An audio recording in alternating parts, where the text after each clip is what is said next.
I never thought my own grandson's whisper would change my life forever. The Christmas table was set perfectly, shimmering glasses catching light from the chandelier, steam rising from the turkey Martha had spent all day preparing.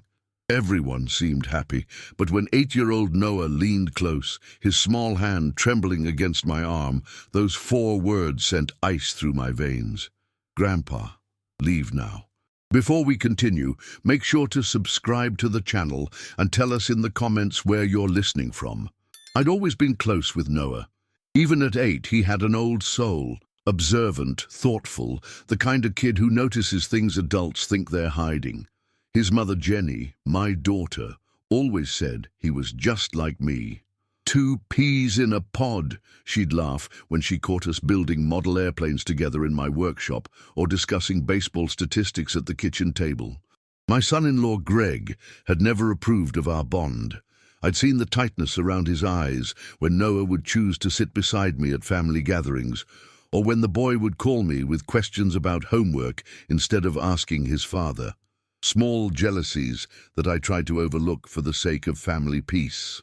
Martha and I had been married 47 years. We'd raised 3 children in our modest suburban home, built a small but successful insurance business, and now in our 70s, we were enjoying retirement. Our Christmas dinners had always been the highlight of our year, the one time when all 3 children, their spouses, and our 6 grandchildren gathered under one roof. This year, things felt different from the moment we arrived at Jenny and Greg's house. The smiles seemed forced. Conversations stuttered awkwardly whenever Martha or I entered a room. Even our oldest daughter, Kathy, usually warm and effusive, kept checking her phone and avoiding eye contact. "Dad looks good," I overheard my son Michael say to Jenny in the kitchen. "Better than I expected." "Let's just get through today," Jenny had replied, her voice tight with something I couldn't identify.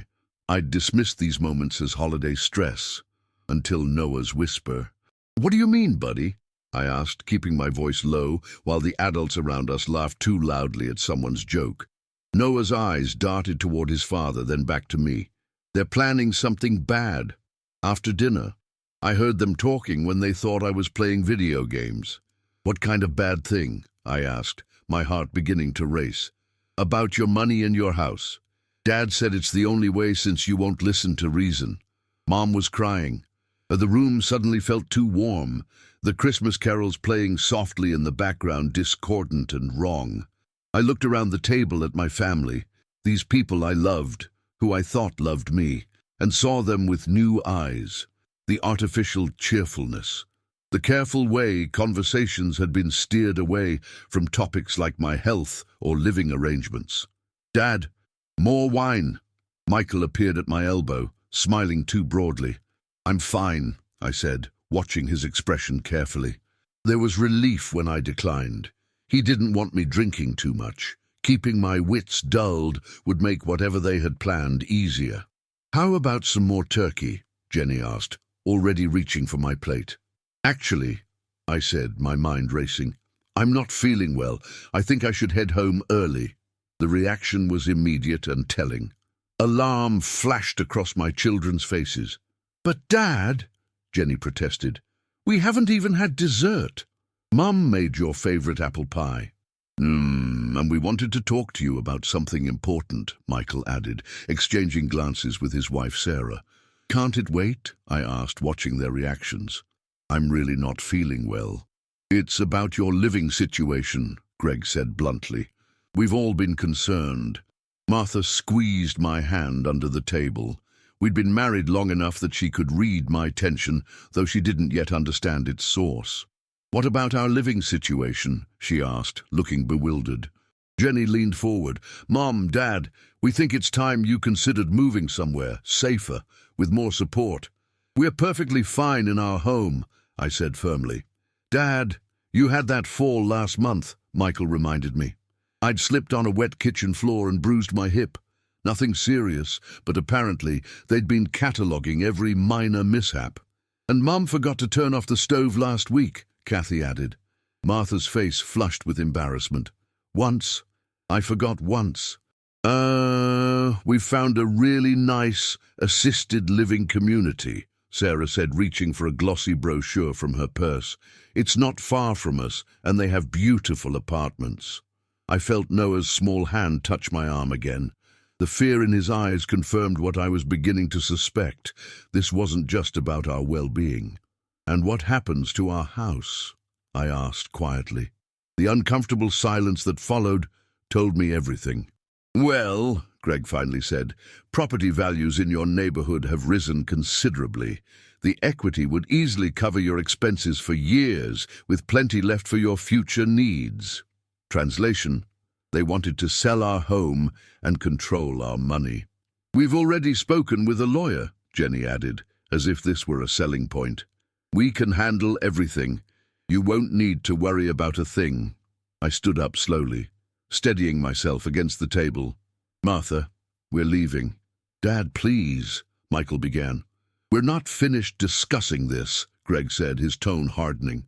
Noah slipped from his chair and wrapped his arms around my waist. "Don't let them take your house, Grandpa," he whispered, loud enough for everyone to hear.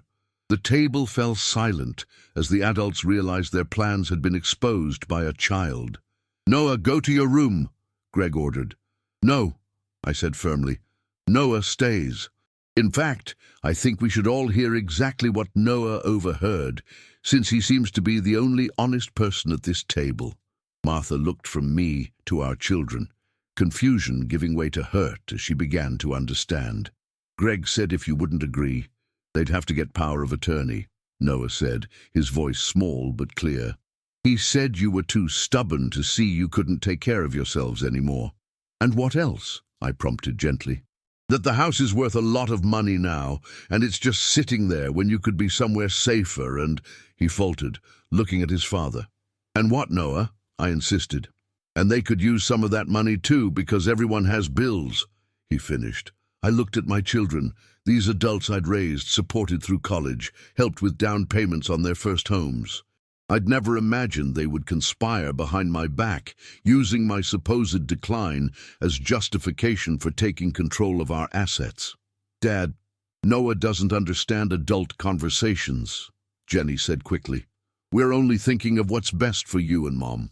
"By discussing power of attorney without talking to us first?" Martha asked, her voice trembling with anger and hurt. "By planning to sell our home without our consent?" "You're blowing this out of proportion," Michael insisted. "We just want you to be safe." "Safe or out of the way?" I asked. "Martha and I have managed our lives quite well for over 70 years. Our minds are sound, our health is good, and we have no intention of leaving our home." "But Dad," Kathy began. "No," I interrupted. "This conversation is over. Martha, let's go."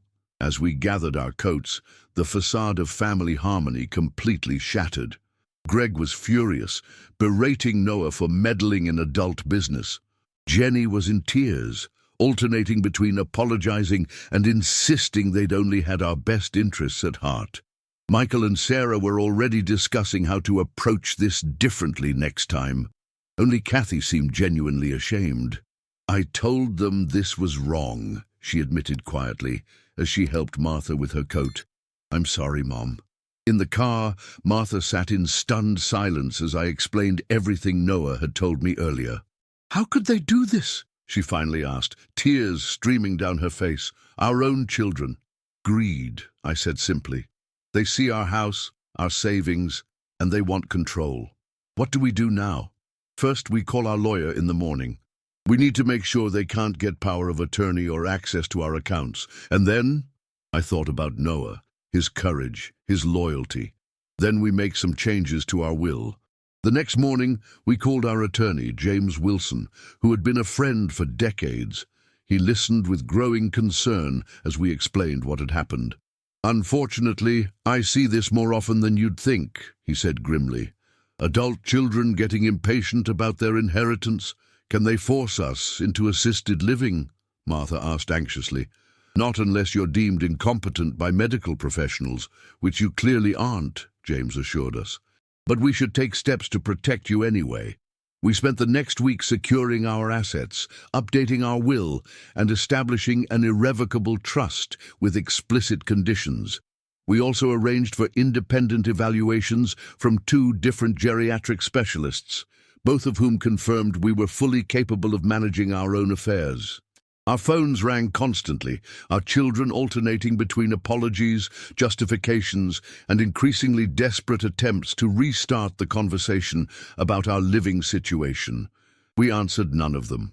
On New Year's Day, we invited the entire family to our home. To my surprise, they all came, looking equal parts defiant and uncomfortable. "Thank you for coming," I said, once everyone was seated in our living room. "Martha and I have some announcements to make." The children exchanged nervous glances. "First, we've had complete cognitive and physical evaluations from 2 independent doctors. Both confirm we are fully capable of managing our own lives and making our own decisions." "Dad, we never said," Michael began. "Second," I continued as if he hadn't spoken, "we've updated our will and established an irrevocable trust. Our house and the majority of our assets will eventually go to a foundation supporting elderly independence." The shock on their faces would have been comical under different circumstances. "You're disinheriting us," Jenny gasped. "Not entirely," Martha said. "You'll each receive a modest sum, but we've realized we can't trust you with the bulk of our estate." "This is ridiculous," Greg sputtered. "All because of something a child misunderstood?" "Noah didn't misunderstand anything," I said firmly. "And that brings me to our third announcement." I walked to the front hall and opened the door. Noah stood there with his small suitcase alongside Kathy. "Noah will be living with us for the next 3 months, I announced. "Kathy has agreed this would be good for him and for us." Jenny jumped to her feet. "You can't just take my son." "I'm not taking him. Kathy has legal custody after your divorce, and she's granting an extended visit. Noah wants to come, and we want him here." Greg looked at Kathy with betrayal. "You're siding with them." "I'm siding with what's right," Kathy said quietly. "What you all planned was wrong, and you know it." The argument that followed was ugly. Accusations flew, old resentment surfaced. But through it all, Martha and I remained calm, our resolve strengthened by the knowledge that we were protecting not just ourselves, but our legacy. When they finally left, Michael slamming the door so hard the windows rattled, Noah looked up at me with worried eyes. "Are they going to stay mad forever, Grandpa?" I knelt down to his level, my knees protesting the movement. "Maybe not forever, buddy. Sometimes people need time to realize when they've made a mistake." "I'm glad I told you," he said. "Dad said it wasn't my business, but it felt wrong." "You did the right thing," Martha assured him, pulling him into a hug. "Sometimes the right thing is the hardest thing." That night, as I tucked Noah into bed in our guest room, he asked a question that broke my heart. "Grandpa, why did they want your money more than they wanted you to be happy?" I sat heavily on the edge of the bed, searching for an answer that would make sense to an 8-year-old and to myself. "Sometimes adults forget what's really important," I finally said. "They get so focused on things, houses, money stuff, that they forget about people and feelings." "I won't forget," Noah promised solemnly. "I know you won't, buddy. That's why you're the best grandson in the world." In the months that followed, our relationship with our children remained strained. Jenny and Greg refused to speak to us at all. Michael and Sarah made occasional awkward attempts at reconciliation, but always circled back to the topic of our irrational decision about the will. Only Kathy seemed to truly understand. She visited regularly, often bringing her other children to spend time with us and Noah, who had blossomed during his extended stay. Without the tension of his mother and stepfather's home, he became more confident, more joyful. By spring, we had established a new normal. Our lawyer had put ironclad protections in place. We'd connected with a network of seniors advocating for elder rights. And most importantly, we'd learned who we could truly trust. When Easter came around, we hosted a small dinner. Just Kathy, her children, and a few close friends. The absence of Jenny and Michael's families was painful, but we'd come to accept it as the price of protecting our autonomy. As we sat around the table, I looked at the faces of those who had chosen to stand by us when it mattered most. I thought about how close we had come to losing everything, not just our home and savings, but our dignity and freedom. "I'd like to make a toast," I said, raising my glass, "to Noah, whose courage and honesty saved us from a terrible mistake, and to family, not the one we're born with, but the one we choose, the one that loves us enough to tell us the truth, even when it's hard." Noah beamed with pride as everyone clinked glasses. Later, as the evening wound down and the boy fell asleep on our couch, Martha took my hand. "That Christmas dinner seems like a lifetime ago," she murmured. "In some ways, it was," I replied. "The end of one life and the beginning of another." "Are you still angry with them?" she asked. I considered the question carefully. "Not angry, exactly. Disappointed, sad, but also grateful. Grateful. If Noah hadn't whispered those words to me, we might have given in eventually. We might have lost everything thinking we were doing what was best for everyone." Martha nodded thoughtfully. "Sometimes the most important truths come in whispers." As I looked at my grandson, sleeping peacefully, I knew she was right.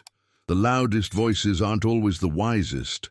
Sometimes it takes a child's whisper to reveal the truth that changes everything. If you enjoyed this story, please like the video, subscribe to the channel, and share your thoughts in the comments. To hear the next story, just click on the box on the screen. Thank you so much for listening.